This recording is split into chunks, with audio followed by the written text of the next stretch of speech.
You just got a bad review. What do you do next? In this video, I'm going to share with you the 24-hour damage control plan that works every single time as long as you work it. The 5 steps that I'm going to share with you are nuanced. And so I want you to take notes. I want you to record this because this will not be the last time that you get a bad review. And you might have some of these steps in place, but you might not have some of the nuance that I'm going to share with you to make it even more effective. So with that said, let's jump right into it. The first step, the bad review rolls in. You see that notification on Google. What do? You gotta assess the situation. You have to get more data about what occurred. So talk to the technician that went out there. Maybe talk to the dispatcher. Pull any call records that you might have. Get all the information so that you can understand what happened on your side of the fence before you call the customer and get their side for what occurred. And that's step 1, is to assess the situation, collect all the data that you possibly can. After talking with the technician that was out there, you're going to get an understanding of what the sentiment was. And that'll help you better prepare and go into step number 2, which is to create a plan. And so you're going to be asking yourself, all right, was this a misunderstanding? Was there a disconnect between the price quoted and what happened? Was there something about timelines that wasn't met or materials used? Was this just a misunderstanding? Misunderstandings are typically the easiest to correct because as long as you listen to the customer, you can typically arrive at some sort of a solution. Sometimes people just want to be heard. You're also going to ask yourself, were we in the wrong? Did we mess up? Did we actually botch this job? If you went out to go fix a leak and it's still leaking, clearly your team did something wrong and did not fix what they were sent out to go fix. So that's the other thing that you'll be asking yourself. You might also ask yourself, is this complaint completely unfounded? Because we do live in an era where people will complain and become internet keyboard warriors. And in that case, your goal, your plan might just be to try and seek understanding. What you might find out when you make this phone call is this person is under a lot of other stress that has nothing to do with the service that you and your company went out to provide. So in step number 2, you're going to come up with a plan, right? If you were in the wrong, you're going to come in with some ideas about how you would make it right. So if it was a botched job, you might be offering them to come out and do all the fixes for free to make it right. You might be offering them a discount on additional services if what was quoted was only part of the problem and now they're discovering there's other things going on that were not actually quoted or discovered while your technician was there. So you're going to come up with this plan. You're basically either going to be going in and just listening, or you're going to be going in with a solution in mind. Okay? So that brings us to step number 3, is reaching out to the customer as quickly as possible. If 2 days go by and you have no response, these people are furious by that point. But if they post the review and you're calling them within an hour or within 30 minutes, that's impressive. And now they know that you care and that you're going to take care of it. If possible, have one of your managers or you yourself call. Because when you call and you say, hey, it's the owner of X, Y, and Z, people are at attention, right? The manager calls, people are at attention.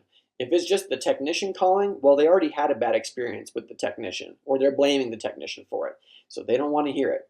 But when the higher ups are calling and you make that known, that's an important piece of the puzzle. So you would call and you would just say, hey, it's so-and-so from whatever. I'm calling because got this bad review from you on Google. Clearly, we messed up somewhere. And I'm just calling to try to figure out what's going on from your end. Boom.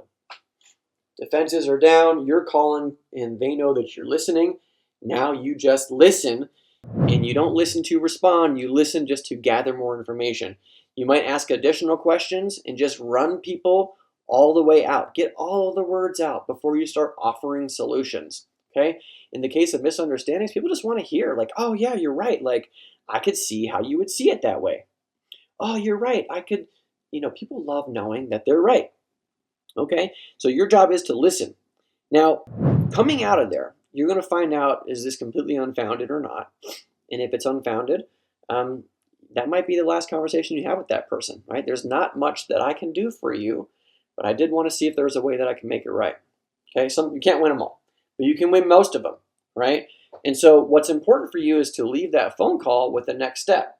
So if there's some kind of resolution that you made and offered from the previous step and they accepted it, you are scheduling that call and scheduling that appointment, and somebody will be out there at that time to take care of it. If you don't have an immediate solution, if you need to gather some more information or see if you have the parts or see if I can get somebody out there this afternoon, let me see if I can pull somebody off of another job, whatever, instead of setting the appointment, you set a callback time. Hey, I'm talking to you right now, it's 1 o'clock. I will call you back no later than 4 o'clock today to set the actual appointment. I got to figure out this and that. This is really important to us. I got to talk to some folks. And then follow through on it. So do not leave that conversation open-ended. The customer needs to know when they will hear from you next, who will be calling them or texting them or whatever, and what they can expect. And then you meet that expectation. Now you've got their trust versus them just continually spinning out on whatever the problem was. Okay? So this is some of the nuance, right? Step 1, assess the situation. Step 2, come up with a plan. Step 3, reach out to the customer.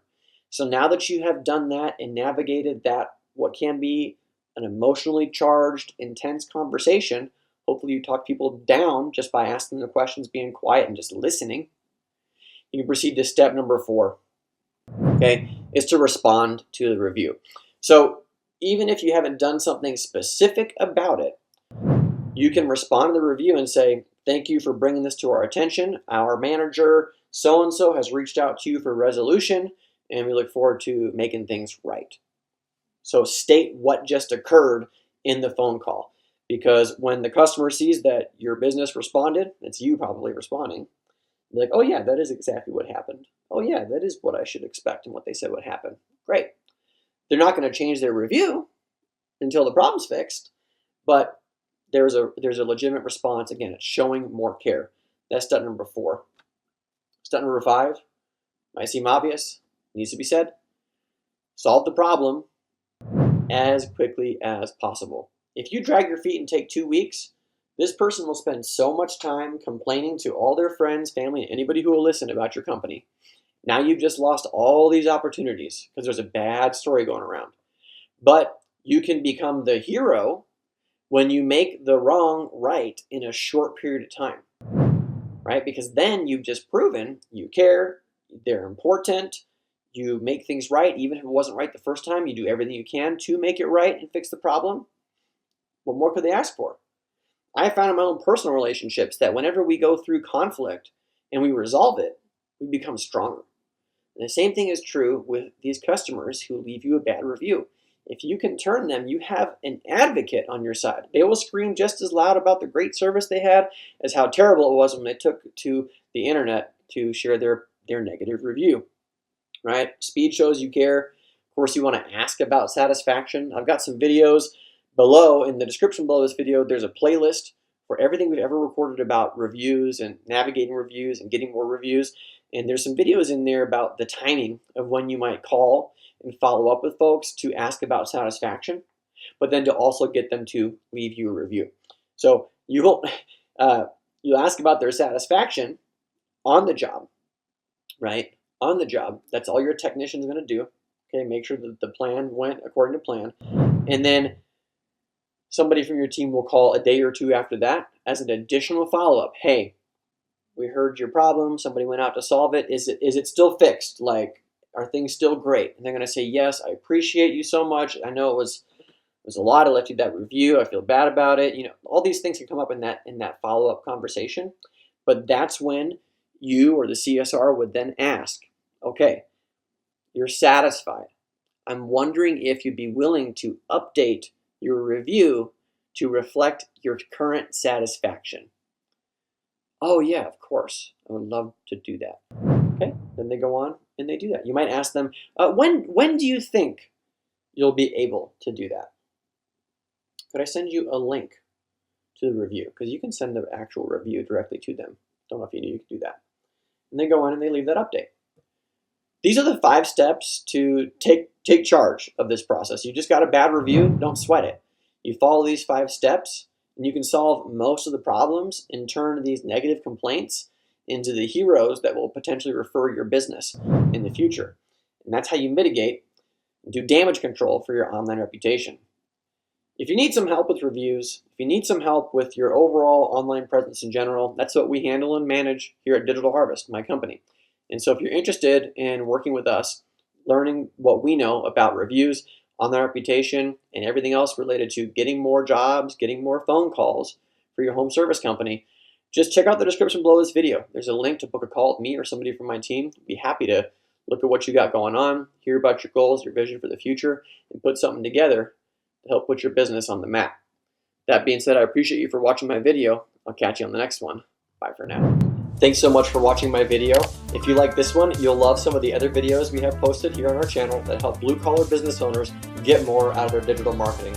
So make sure to hit that subscribe button, check out the other videos. If you got questions or comments, post them below. I look forward to catching you on the next video.